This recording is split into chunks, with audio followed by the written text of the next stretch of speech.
হরিণটি উদ্ধারের খবর তাৎক্ষণিকভাবে পূর্ব সুন্দরবনের চাঁদপাই রেঞ্জ অফিসে জানানো হয়।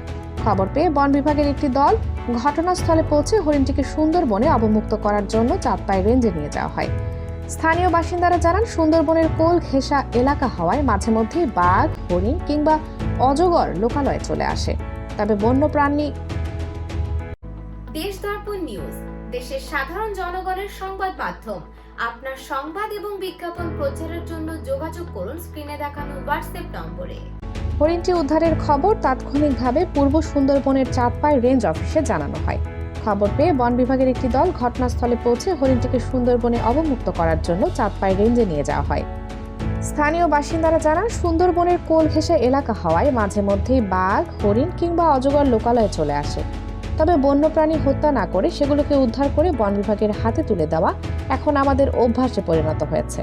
চাঁদপাই রেঞ্জের সহকারী বন সংরক্ষক দীপন চন্দ্র দাস জানান, উদ্ধারকৃত হরিণটি একটি প্রাপ্তবয়স্ক চিত্রা হরিণ এবং এটি শারীরিকভাবে সুস্থ রয়েছে। এলাকাবাসীর সচেতনতার প্রশংসা করে বন্যপ্রাণী রক্ষায় স্থানীয়দের এই ইতিবাচক ভূমিকা অত্যন্ত প্রশংসনীয়। হরিণটিকে প্রাথমিক পর্যবেক্ষণ শেষে আবারও সুন্দরবনের গহীন অরণ্যে অবমুক্ত করা হবে।